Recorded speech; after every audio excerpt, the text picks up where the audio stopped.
willkommen bei Basel Gärtnert. Es ist ja unglaublich. Seit einem Jahr sind wir alle von einem kleinen Virus beeinflusst, der unsere ganze Welt auf den Kopf gestellt hat und uns vor allem dazu gebracht hat, ganz viel Zeit in unseren Wohnungen zu verbringen. Jetzt haben wir das beste Gegenmittel für euch. Mit der Saatbox Basel Gärtnert könnt ihr ganz einfach von zu Hause euer eigenes Gemüse auf dem Balkon anbauen. Wollen wir mal schauen, was da drin ist.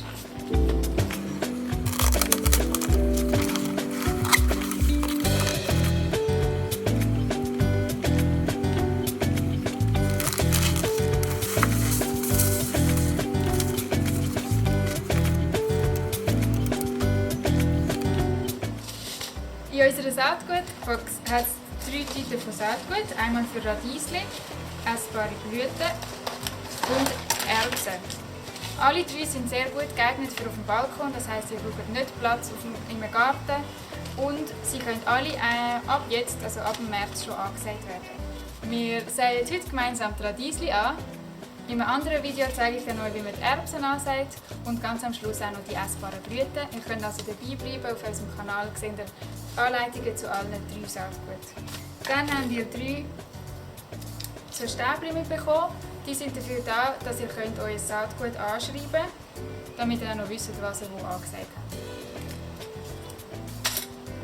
habt. Und das Allerwichtigste ist natürlich unsere Anleitung, wo drinnen steht, was ihr machen wollt, was wo ankommt und ganz viele wichtige Tipps und Tricks sowie Informationen über die 3 Pflanzen, die ihr nachher auf eurem Balkon werdet haben.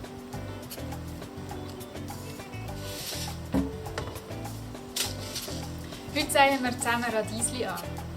Radiesli eignet sich sehr gut für den Balkon, weil sie nicht mega eine tiefe Erdschicht brauchen und darum auch schon in einem kleinen Gefäß wie dem hier genug Platz haben. Einfach wichtig ist, dass es sicher 15 cm dicke Erdenschicht hat, damit die Knollen schön gross wachsen können.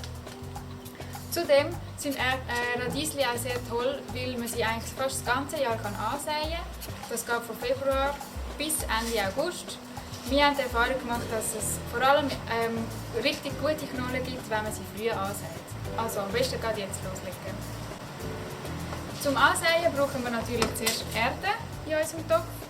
Und da schauen wir einfach immer darauf, dass wir biologische Erde verwenden und vor allem, dass sie auch torffrei ist. Bei den Gefäßen langt eigentlich so eine Kiste gut aus. Es darf natürlich immer auch eine größere Kiste sein. Auch ein Hochbeet eignet sich sehr gut. Einfach da ist das Wichtigste, dass unten im Boden immer ein Loch hat, damit das übrige Wasser ablaufen kann.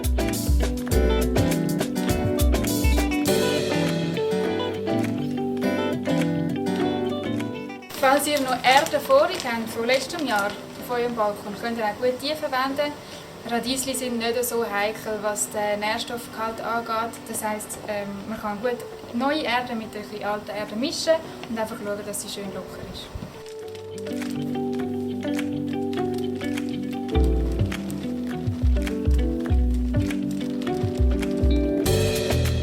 Wir füllen jetzt also unser Pflanzgefäß mit Bio-Gartenerde und schauen, dass die Erde schön locker ist und schön verteilt.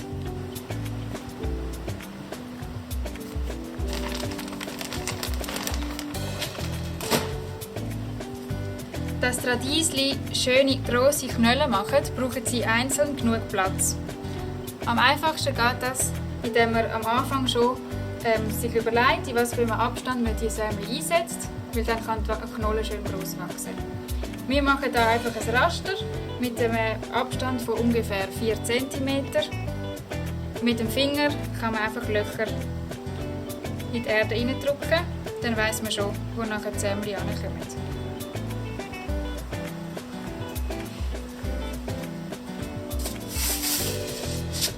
Dann nehmen wir unser Saatgut.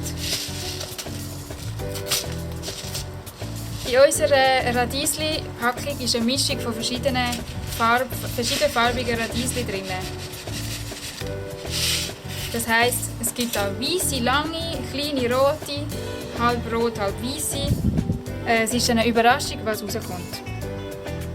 Wir nehmen jetzt immer 2 Sämli und verteilen die in die Löcher verteilen. und dann mit ein bisschen Erde zudecken.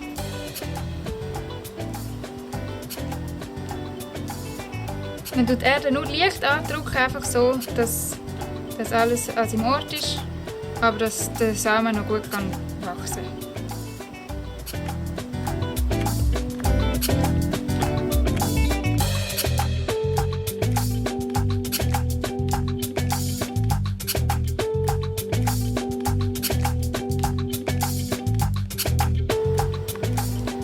Radiesli sind extrem durstig und brauchen viel Wasser, damit sie schön und saftige Knollen machen können. Wir tun am Anfang, wenn man es frisch angesät ist, immer mit einer Brause gießen, damit die Sämli nicht weggespült werden.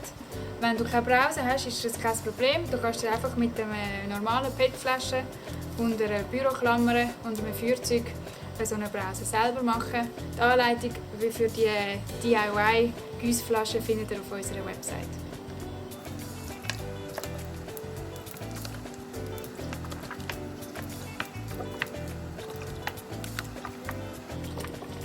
Wenn wir frisch ansäen, schauen wir, dass wir so fest giessen, dass wirklich die ganze Erde einmal schön durchnässt ist.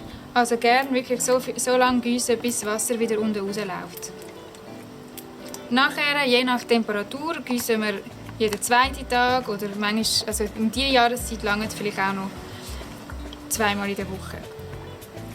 Wer Radiesli zwischen Februar und Mai ansät, stellt es am besten an einen schönen sonnigen Ort, damit sie genug Licht haben zum Wachsen. Im Sommer ist es fast besser, wenn man sie an einen halbschattigen Standort tut, damit sie nicht allzu heiß bekommen. Das mögen sie nicht unbedingt, weil nachher tun sie viel Energie ins Wachstum von ihren Blättern stecken, aber nicht mehr so viel Energie in ihre Wurzeln. Und das ist ja schliesslich das, was wir ernten. Jetzt, wo wir die Radiesli angesät haben, schauen wir, dass sie ja nicht austrocknen und sie regelmäßig gießen. Mit ein bisschen Glück sehen wir schon in 10 Tagen die ersten Keime. Und dann ist es auch schon bald Zeit für unser nächstes Video, wo wir dann zusammen die Erbsen ansäen.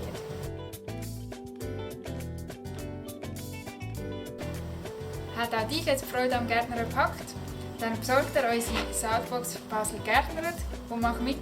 Wir zeigen jetzt auf diesem Kanal regelmäßig Anleitungen, wie man das alles ansät und wie ihr das pflegen und verraten auch noch ein paar spannende Tipps und Tricks zu alles zum Thema Balkongärtnern. Dann freue ich mich bis zum nächsten Mal.